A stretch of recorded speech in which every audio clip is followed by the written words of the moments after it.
Hello everyone, welcome to a online solution. मैं हूं अशफाक और मैं आज आपके लिए क्लास 10th का इम्पोर्टेंट यानी कि इकोनॉमिक्स का आपको यहां पे दिख रहा है लेसन अर्थव्यवस्था और इसके विकास का इतिहास। ये आपका लेसन फर्स्ट है इकोनॉमिक्स का। इस लेसन से जितने भी ऑब्जेक्टिव सवाल बनता है कम से कम 30 प्लस ऑब्जेक्टिव सवाल यहाँ पे आपको देखने को मिलेगा और इस लेसन से जो भी सवाल आएगा इससे बाहर नहीं आने वाला है। तो वीडियो को शुरू से लेकर आखिर तक जरूर देखिए। आइए स्टार्ट करते हैं। देखिए सबसे पहला सवाल यहाँ पे क्या है, अगर आप देख रहे हैं तो 1 बाय 1 तो आप कमेंट बॉक्स में सबका आंसर दे सकते हैं। ओके, पहला सवाल आपका है, इनमें किसको प्राथमिक क्षेत्र भी कहा जाता है? इनमें से किसको जो है प्राथमिक क्षेत्र कहा जाता है? सेवा, कृषि, औद्योगिक, इनमें से कोई नहीं। तो प्राथमिक क्षेत्र जो कहा जाता है ऑप्शन हमारा बी यहाँ पर राइट होगा, कृषि क्षेत्र को। ओके, नेक्स्ट सवाल आपका है, इनमें कौन से देश में मिश्रित अर्थव्यवस्था है? मिश्रित अर्थव्यवस्था मतलब मिला हुआ अर्थव्यवस्था। अमेरिका, रूस, भारत, इनमें से कोई नहीं। तो आंसर हमारा होगा भारत में जो है मिश्रित अर्थव्यवस्था है।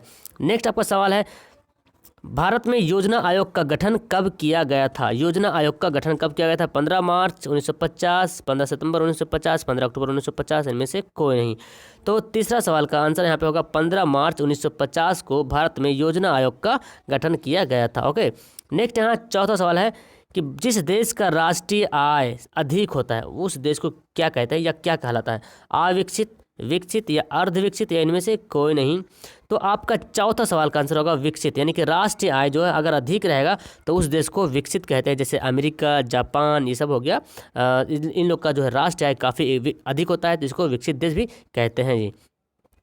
पांचवा सवाल है, इनमें से किसे पिछड़ा राज्य कहा जाता है? पंजाब, केरल, बिहार, दिल्ली। तो 5 का आंसर तो जान ही रहेंगे आप, आई थिंक यहाँ पे ऑप्शन के हिसाब से। तो सी यहाँ पे राइट आंसर हो जाएगा, बिहार।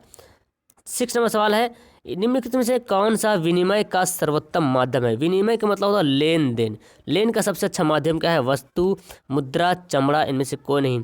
तो इसका राइट आंसर होगा 6 का आंसर यहाँ पे बी, यहाँ पे राइट आंसर हो जाएगा मुद्रा।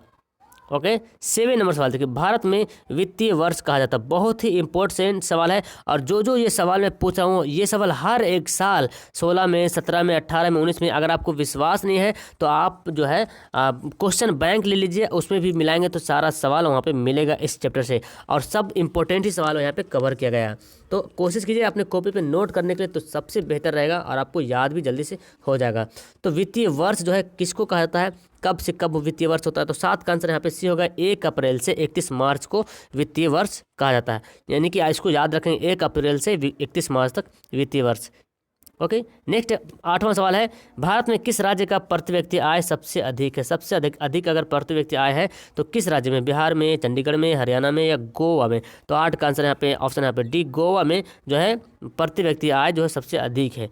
नेक्स्ट यहाँ पे 9वां सवाल है कि बिहार के किस जिले का प्रति व्यक्ति आय सर्वाधिक है? तो भारत के बारे में जान गए कि गोवा में सबसे ज़्यादा है और बिहार में अगर जाना जाए तो देखा जाए यहाँ पे 9 का जो आंसर यहाँ पे पटना यहाँ पे राइट होगा। पटना में जो है प्रति व्यक्ति का राष्ट्रीय आय जो है प्रति व्यक्ति आय जो है अधिक है। ओके, नेक्स्ट आपका 10वां सवाल है, उत्पादन एवं आय गणना विधि आर्थिक दृष्टिकोण से क्या है? सहज या वैज्ञानिक या व्यवहारिक या इनमें से तीनों? तो 10 का ऑप्शन यहाँ पे ऑप्शन डी यहाँ पे राइट होगा। उत्पादन एवं आय गणना विधि आर्थिक दृष्टिकोण से सहज भी है, वैज्ञानिक भी है और व्यवहारिक है, यानी कि ऑप्शन हमारा डी जो है राइट आंसर हो जाएगा जी।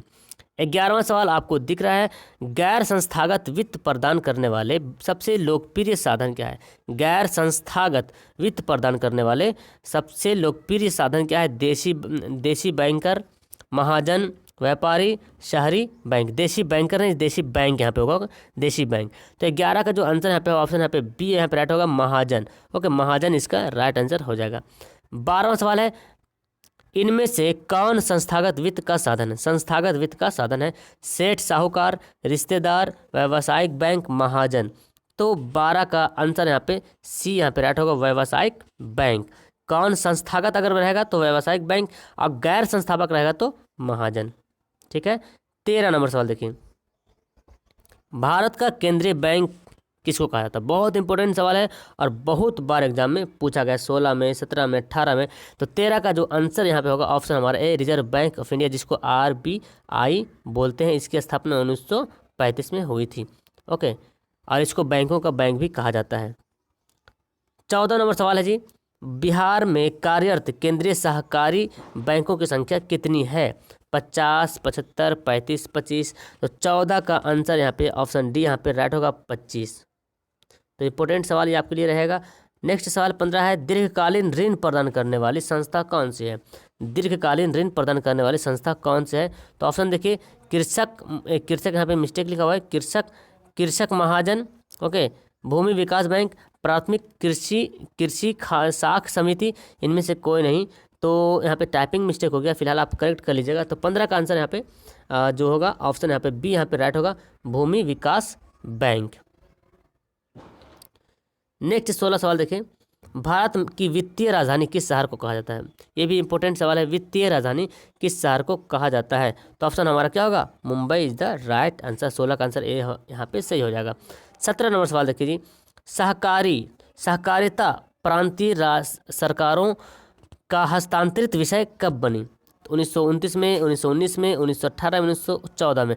तो कुछ ऐसे सवाल है जो आपको परेशान कर देते हैं कि ये कैसे याद होगा। तो ज़्यादा टेंशन मत लीजिए, कम से कम 1 से 2 बार इसको सिर्फ पढ़ लीजिए, आपको फिर धीरे धीरे वो याद हो जाएगा और ऐसा याद होगा कि आप भूलेंगे भी नहीं उसको। तो आंसर यहाँ पे बी यहाँ पे राइट होगा आंसर।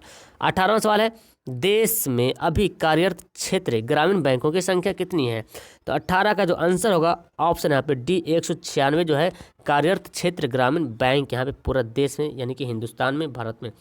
19वां सवाल है, व्यावसायिक बैंक का राष्ट्रीयकरण कब किया गया था? व्यावसायिक बैंक का राष्ट्रीयकरण कब किया गया था? 1966 में, 1980 में, 1969 में, 1975 में। तो 19 का आंसर होगा 1969 में जो है व्यावसायिक बैंक का राष्ट्रीयकरण किया गया था। 20वां सवाल है, आर्थिक विकास का तीसरा क्षेत्र क्या है? तो पहला क्षेत्र पता चल गया कृषि है, तीसरा क्षेत्र देखिए कृषि, विज्ञान, शिक्षा, सेवा। तो 20 का जो आंसर यहाँ पे होगा ऑप्शन हमारा डी यहाँ पे राइट होगा, सेवा। ठीक है। नेक्स्ट 21वां सवाल देखिए, मानव पूंजी के प्रमुख घटक कितने हैं? 6, 4, 5, 8। 21 का आंसर यहाँ पे सी यहाँ पे राइट होगा, मानव पूंजी के प्रमुख घटक 5 है। आई थिंक आपको याद रहेगा, इंपॉर्टेंट सवाल ये सब रहेगा। 22वां सवाल है, कौन बीमारू राज्य नहीं है? बिहार, मध्य प्रदेश, उत्तर प्रदेश, उड़ीसा। तो बीमारू राज्य नहीं है वो आपको देखना है। तो उत्तर प्रदेश यहाँ पे बीमारू राज्य नहीं, बाकी बिहार को भी बीमारू राज्य में, मध्य प्रदेश और उड़ीसा ये सब जो है बीमारू राज्य की गिनती में आता है। 23वां सवाल देखिए, कौन सी सेवा गैर सरकारी सेवा कौन है? सैन्य सेवा, गैर सरकारी मतलब जो सरकार के अंदर नहीं है, वित्त सेवा, मॉल जो तो मॉल दुकान होता है, मॉल सेवा और रेल सेवा। तो 23 का आंसर यहाँ पे सी ऑप्शन सही होगा, बिकॉज मॉल तो सेपरेट होता है, किसी एक का रहता है, यानी कि पूंजीवादी रहता है, प्राइवेट होता है। बाकी सैन्य सेना लोग क्या आता है? सरकार के अंदर होता है। वित्तीय विभाग भी सरकार का रहता है, रेल भी सरकार के अंतर्गत आता है। तो चलिए 25वां सवाल है, देखिए यहाँ पे, ऊर्जा के प्रमुख स्रोत क्या है? कोयला, पेट्रोलियम, विद्युत और सभी। तो आप जान रहे ऊर्जा का प्रमुख स्रोत जो है सभी है, कोयला भी जरूरी है, पेट्रोलियम, विद्युत। तो ऑप्शन हमारा डी यहाँ पे राइट आंसर हो जाएगा। 25वां सवाल देखिए, नई आर्थिक नीति में क्या सम्मिलित किया गया? यहाँ पे क्या होगा, किए नहीं, क्या जो है सम्मिलित किया गया? उदारीकरण, निजीकरण, वैश्वीकरण, उपर्युक्त। 25 का जो यहाँ पे आंसर यहाँ पे होगा, 25 का आंसर यहाँ पे डी यहाँ पे राइट होगा, उपर्युक्त सभी। नेक्स्ट 26वां सवाल है, वैश्वीकरण के मुख्य अंग कितने हैं? 1, 2, 3, 4। तो वैश्वीकरण के मुख्य अंग जो है ऑप्शन डी यहाँ पे राइट होगा, 4। ओके, नेक्स्ट आपका 27वां सवाल है जी, शेयर बाजार की नियामक संस्था है। शेयर बाजार की नियामक संस्था कौन, यानी कि जो शेयर बाजार होता है वो कौन सी संस्था है? SIDBI, SEBI, RBI, stock exchange. तो 27 का आंसर यहाँ पे होगा ऑप्शन यहाँ पे बी, सेबी। नेक्स्ट यहाँ पे 28वां सवाल देखिए, बिहार में किस राज्य की प्रति व्यक्ति आय सबसे कम है? तो सबसे अधिक आपको पता चल गया पटना में सबसे अधिक है, लेकिन सबसे कम जो है किस राज्य है? सॉरी, बिहार नहीं, भारत है, यहाँ पे लिखा। भारत में किस राज्य की प्रति व्यक्ति सबसे कम है? तो सबसे अधिक गोवा के बारे में पढ़े हैं, और बिहार में जो सबसे अधिक पटना में। तो भारत में सबसे कम प्रति व्यक्ति आय किस राज्य में है? तो आंसर हमारा ए मतलब बिहार में ही देखने को मिलेगा। ऑप्शन हमारा ए जो है यहाँ पे राइट आंसर हो जाएगा जी। नेक्स्ट 29वां सवाल है कि भारत में नीति आयोग की स्थापना कब हुई? नीति आयोग की आपको पता है, अभी पढ़े थे, नीति आयोग का पहला नाम क्या था? योजना आयोग। तो उसको जो है नीति आयोग में बदल दिया गया। ऑप्शन हमारा डी जो है यहाँ पर राइट होगा। 2015 में जो है योजना आयोग का नाम बदलकर नीति आयोग रख दिया गया है, 2015 में। तो ये सारे क्वेश्चन आपके लिए इंपॉर्टेंट है, सब कोशिश कीजिए अपने कॉपी पे नोट करके पढ़ने के लिए, बड़ा मज़ा आ जाएगा। योजना आयोग को भंग कर कौन सा आयोग बना गया? तो मैं अभी तुरंत बता दिया आपको कि योजना आयोग खत्म करके क्या नाम रख दिया गया? नीति आयोग। आंसर हमारा ए जो है यहाँ पे सही हो जाएगा। ओके, 31वां सवाल देखिए, किसने कहा कि बिहार के विकास के बिना भारत का विकास संभव नहीं है? तो जाहिर सी बात, बिकॉज बिहार का प्रति व्यक्ति आय भी सबसे कम है। अगर बिहार का विकास होता तो भारत का भी विकास होगा। तो ये किसने कहा कि अगर बिहार का विकास नहीं होता है, संभव नहीं है, तो भारत का भी विकास होना संभव नहीं है? APJ अब्दुल कलाम, नरेंद्र मोदी, राजेंद्र प्रसाद, उपयुक्त में से कोई नहीं। तो 31 का जो आंसर ऑप्शन यहाँ पे सी, यहाँ पे राइट, सॉरी ए यहाँ पे राइट होगा, डॉक्टर APJ अब्दुल कलाम। अब्दुल ने अबुल कलाम, डॉक्टर APJ अबुल कलाम, आज़ाद अबुल कलाम। ऑप्शन हमारा ए जो है राइट आंसर होगा। नेक्स्ट है, राष्ट्रीय विकास परिषद का गठन कब हुआ? राष्ट्रीय विकास परिषद का गठन कब हुआ? तो 22 का यहाँ पे आंसर होगा। 1952 में जो है राष्ट्रीय विकास परिषद का गठन हुआ था। और इस वीडियो का लास्ट सवाल, भारत में कितने राष्ट्रीय बैंक हैं? भारत में राष्ट्र बैंक कितने हैं?